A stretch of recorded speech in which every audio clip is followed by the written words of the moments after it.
Welcome to a special edition of our talk show, Yo Digo No Mas. That there is a social evil, that there is a social ill out there that is impacting our children, that is impacting our parents. It's well known that 95% of the abuser usually knows the victim, or it usually happens, 54% of them happen within the vicinity of their home. That there are voices, there are people waiting to listen to them and to provide services. And if we don't have it, we will get them for you. It's not just a talk show, but that it is a lot more than that. That will facilitate learning for young people by creating the space for conversations to take place in a safe setting, because our children need to be empowered to say, Yo Digo No Mas, or I say no more. Passion for the children, passion to protect them, passion to empower them. Us and you, we're going to make them true allies of this movement to ensure that young people's voices are accepted, are respected, are included, and are listened to. My name is Maria Trusa, and I, like many of you, I'm a survivor of sexual abuse at the age of 9. But today, I am sitting here and rewriting the story and becoming the voice for the voiceless and saying no more.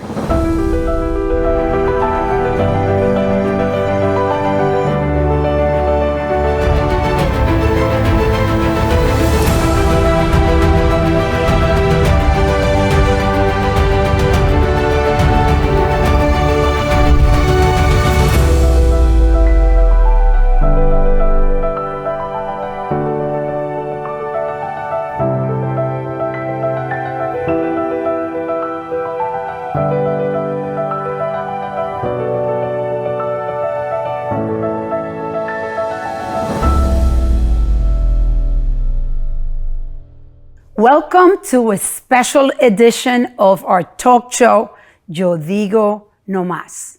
Working with the school district is extremely important to our movement. That is where the children are. They spend a lot of time and a lot of changes can happen there. That is the reason why we invited our friends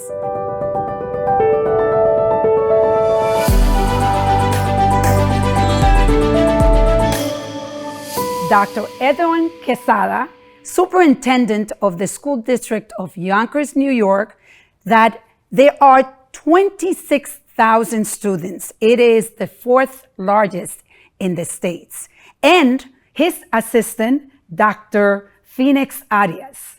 Welcome. Thank you, Maria, and what an honor it is for us, first as individuals and second as an institution, to be here with you. To be your thought partner, to be your friend, to be your colleague, to be someone that can collaborate with you and sort of empower many communities to understand that Yo Digo No Mas is not just a talk show, but that it is a lot more than that. That it is a way of supporting those that have been struggling for so many years. So thank you for the invitation. Oh, thank you for coming. And Dr. Phoenix Arias, thank you for all the support that you both have given us, because we're going to talk about that later. But Phoenix, tell us about yourself a little bit. I'm excited to be here. Thank you so much. It's an honor. When Dr. Quesada introduced us about Yo Digo No Mas, even though I have never been through the experience of being sexually abused, I jump on the opportunity to be an advocate with you and Dr. Quesada to bring the fight to the streets, to educate our parents, to bring awareness to the community. And now I feel that the cause is also mine. So it's a privilege to be not only on the show, but also to be helping and fighting this fight with you and bringing awareness again to the community, to the children, to our parents, about sexual abuse, how to prevent it and how to handle it, how to deal with it, and to also let them know that there are voices, there are people waiting to listen to them and to provide services. And if we don't have it, we will get them for you. I know that one of the things that unite us is passion. Passion for the children, passion to protect them, passion to empower them. And from the first moment that I got to meet you and I heard you speak, I was blown away. I was like, this man needs to be part of Yo Digo No Mas. So you put it into the universe and here you are. Thank you for the work that you've done with our children. I know that the school district of Yonkers has gone through major changes since you got there, and you have really built an amazing organization. Thank you. Dr. Quesada, the other thing that you and I have in common is that I came here when I was 15 years old, and so did you, right? Maria, yes, I came to the United States in September of 1983. I was 50 years old, and and it was not such a pleasant experience for me. I was a very happy young man in the Dominican Republic, in the countryside of the Dominican Republic, a product of a single mother, 6 children, to the South Bronx, and realizing that there is power in education is what connects us, because Yo Digo No Mas, it's truly a way of educating those that are silenced, that are intentionally silenced, and that continue to be mistreated by a society that truly does not understand. That is why what we did on April 30th, let me tell you, our march could not have been the success that it was if it wasn't for Dr. Quesada to begin with. And then your amazing team. I mean, Dr. Arias put so much effort. I mean, you own this. And Dr. Quesada, you giving us your entire team. I mean, there were so many people together for, I think it was 2 months, the few months that it took us to put that march together. What did the march represent to you? First of all, let me just say that it's easy to work with you. The power that you bring to this movement, the power that you bring to a community that is often misunderstood, is simply incredible. So to be able to partner with you, it's an opportunity for my children, for my school system. So this is no longer about us, the adults.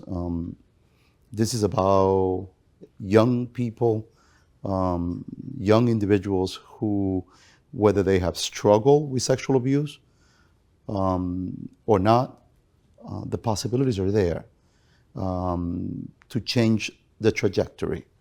And that, yes, it is possible to recover and to become a productive global citizen like you. And then the march is sort of uplifted members of my team because, as Dr. Arias indicated, they felt, aligned with you.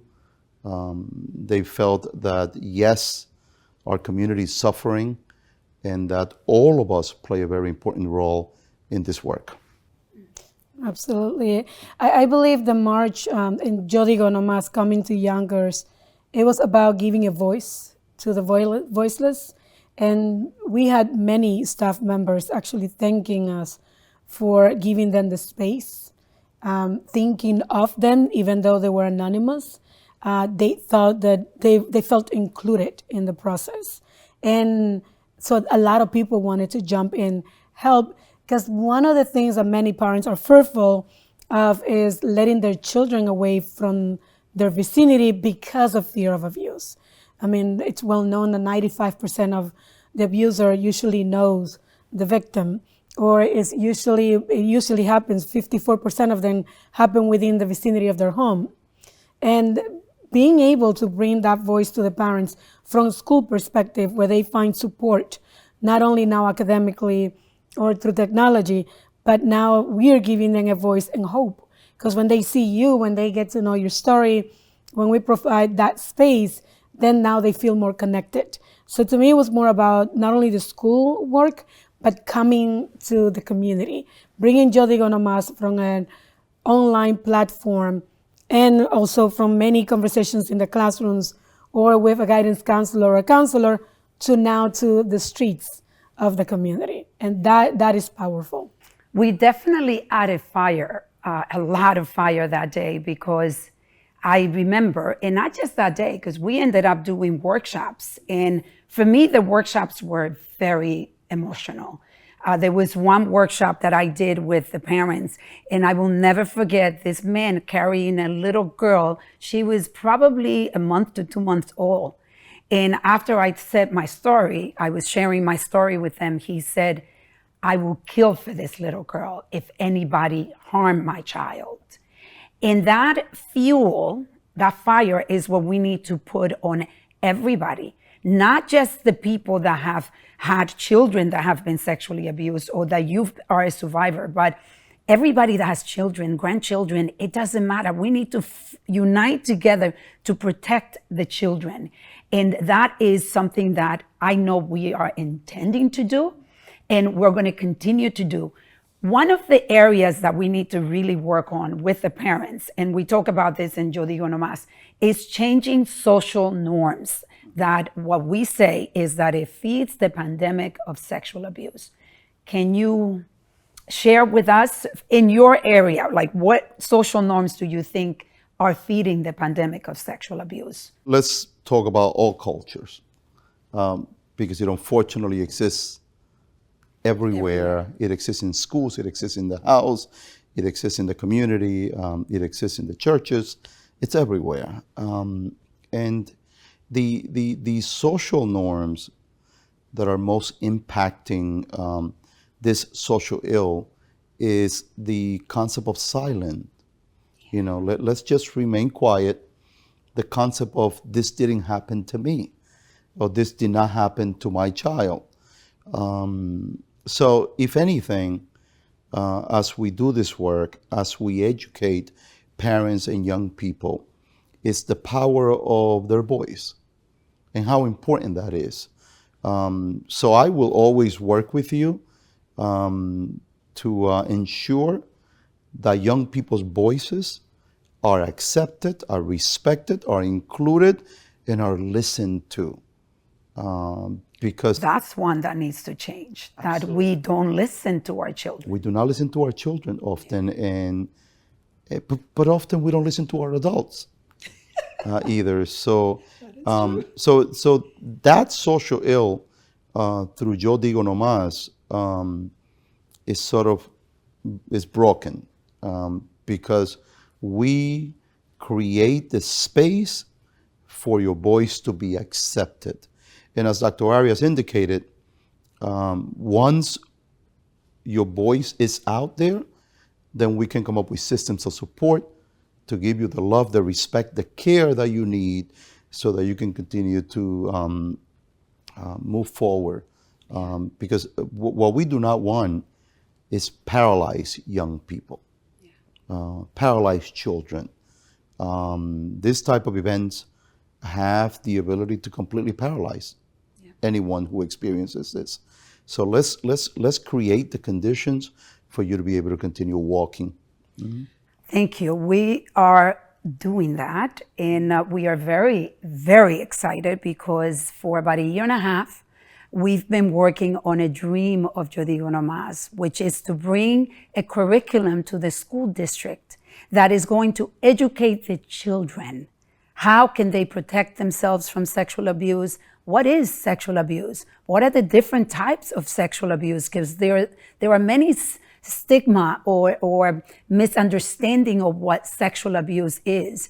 And together with the school district, we plan to bring this curriculum that Dr. Quesada will do the due diligence, because what I love is that you're going to work with us and we're going to present to you what we visualize and what we've been working on. But you know the school district, right? You'll be able to guide us on what is it that we need to add to make this so powerful.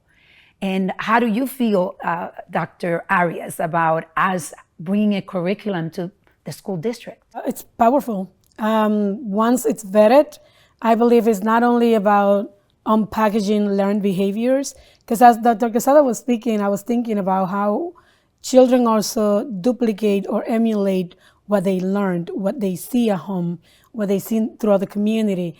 So in addition to giving them a voice, educating them and bringing awareness about sexual abuse, what constitutes sexual abuse, I believe also is going to be unpackaging learned behavior. How do we break that generational trauma for children? How do I know what is accepted and not accepted? One of the issues that oftentimes we have to deal with in the district is also violence while dating. Teenagers bring their dating violence into the buildings.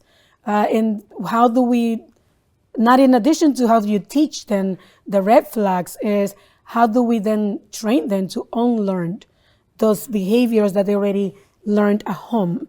How do they understand and say, this is not allowed, it's not okay, and they can come to an adult and someone who's going to listen to them, believe them, because that's another issue, and then how do we take it from there to find those that support system? Another thing is that how I got involved, and probably this is the reason Dr. Quesada invited me to meet you. It's I have a 4-year-old, and I was sharing with him how I was not ready to learn. I'm an older mother, so I was not ready, even though I'm in education, to basically teach him about body parts from a child's perspective, or teach him that I don't want anyone touching you. I don't want to force my son to hug someone. And he kept telling me these things about don't let Lucas do this. And I realized, wow, I am not prepared to face that, or how am I going to train him? And after joining Yo Digo No Mas, he already know that this means no. Or if somebody, I tell him, oh, this is your uncle, say hello. Then he lets me know, you're making me do something I'm not ready to do. So now I became aware of behaviors that I found normal, natural, culturally speaking, and that woke me up that I cannot take it for granted. And I need to be aware and not trust every adult just because, as my culture taught me. Thank you for sharing that. Dr. Quesada, what does the curriculum represent for you? And then I also want to know, what do you think are going to be the major challenges that we are going to have with the curriculum? So I am extremely fortunate, Maria. I work in a city where the mayor of the city is incredibly supportive of any movement that we in the school district create. Similarly, I work with a Board of Education that truly understands the power of creating true community schools. And I'll speak more about that in a second. For us, it begins with accepting that there is a social evil, that there is a social ill out there that is impacting our children, that is impacting our parents, that is impacting our families, and as a consequence, it impacts our community. So we, when we think of curriculum, we provide information, we educate, first the adults, because there is so much work that has to happen when it comes to doing this work. For me, it begins by going through a process of forgiveness. We have to forgive ourselves, whether we were sexually abused or not.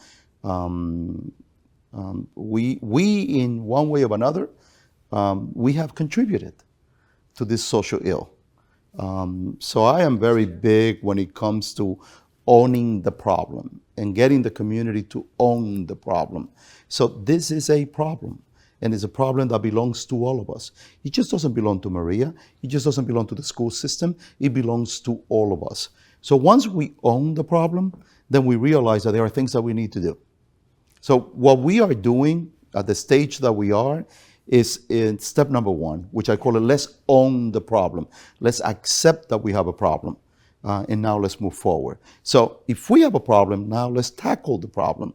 And certainly through education, by having a well thought out curriculum, by designing materials that will facilitate learning for young people, by creating the space for conversations to take place in a safe setting, That's what we hope to accomplish by reviewing the curriculum that Yo Digo No Mas is introducing, and then hopefully making it part of our learning. Because our children need to be empowered to say Yo Digo No Mas, or I say no more. So that's what that's why this conversation, extending the work around curriculum is so important, because what we want to do is empower the young people to be clear and specific on the concept of Yo Digo No Mas. And I think we're going to be successful. Now, you asked me about the challenges. We spoke about this already. Let us be clear that I am in an urban school district. Our social norms, because of who we are, they might be different from one household to the other. That's true. So there are some that will be very accepting of this conversation because they have transcended and they understand the concept. There are others that do not understand that there is a problem, okay? And then there are others that are ready to jump in.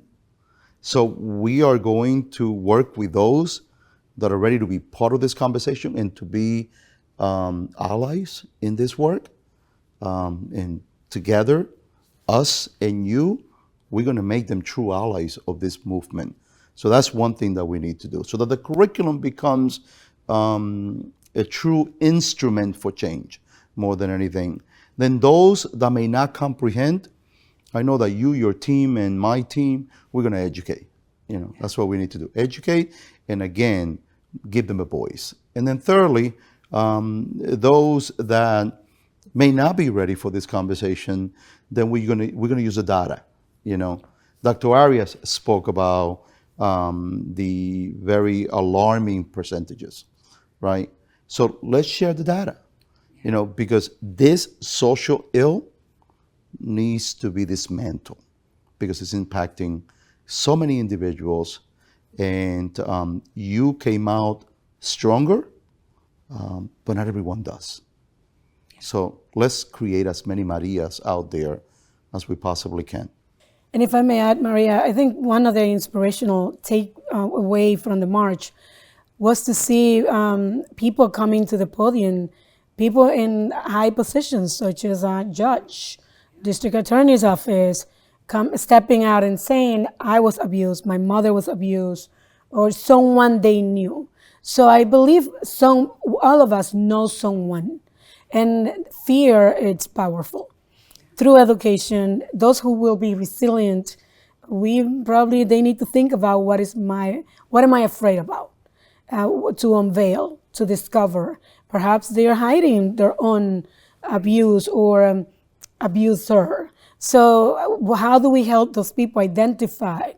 We heard story of people in police departments that they have become part of law enforcement because someone close to them went through it. So how do we use this experience to identify the fear? Is there embarrassment? Am I ashamed? And how do we move forward to empower everyone and saying, I say no more. That's it.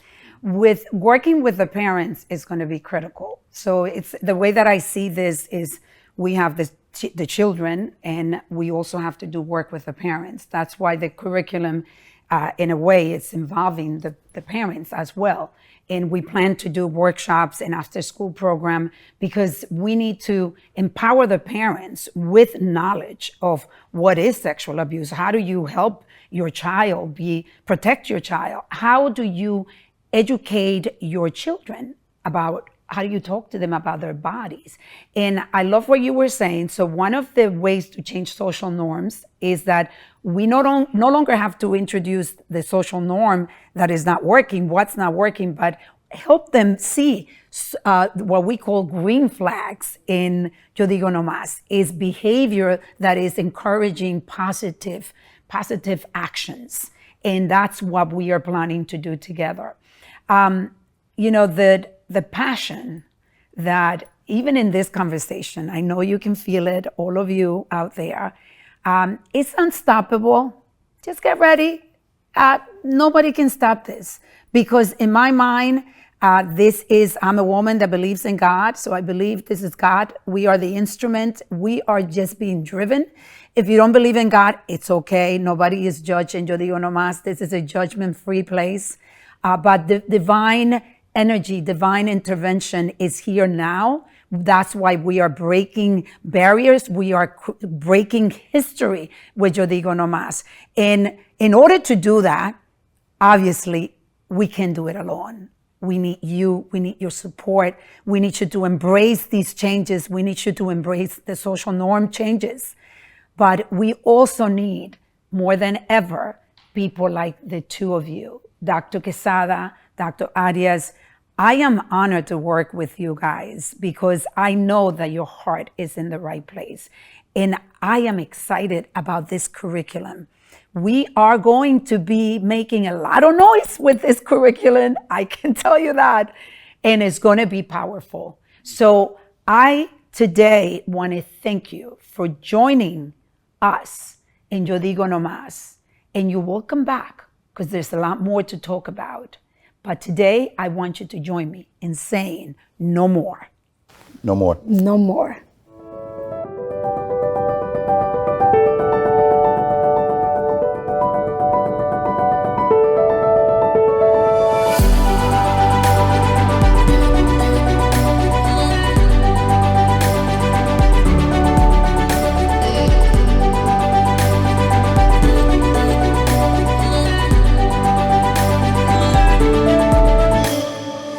Giving voice to the voiceless.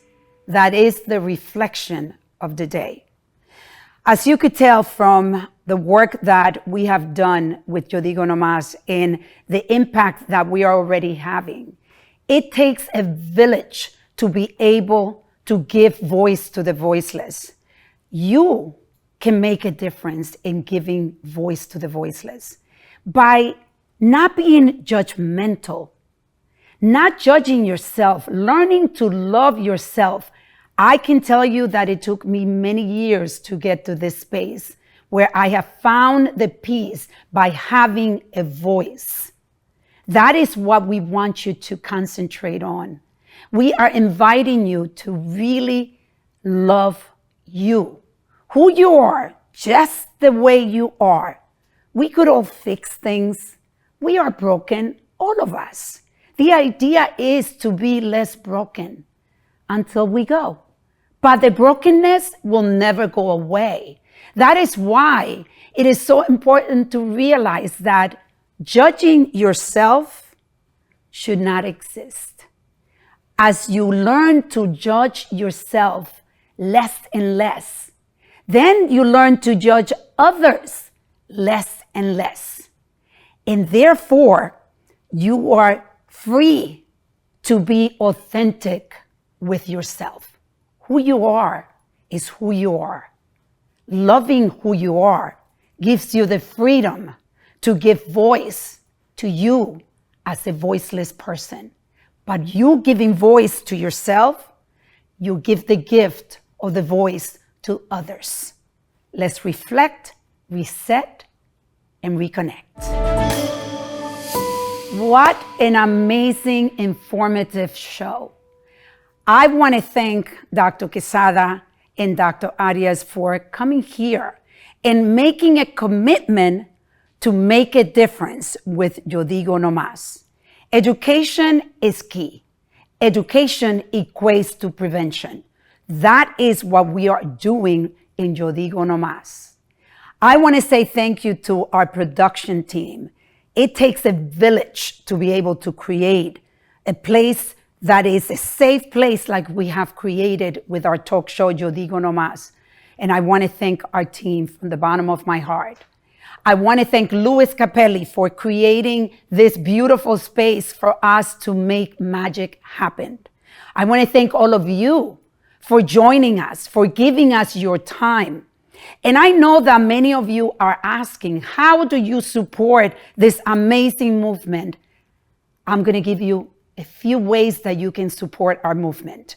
You can go into our website, you can donate, you can tell your story, you can buy products that are going to feed the movement.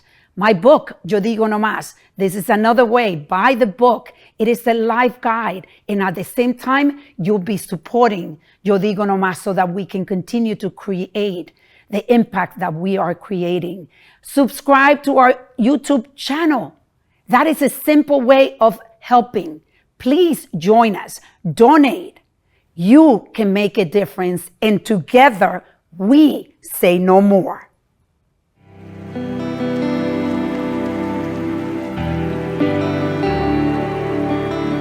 Finally you see, for so long, finally free from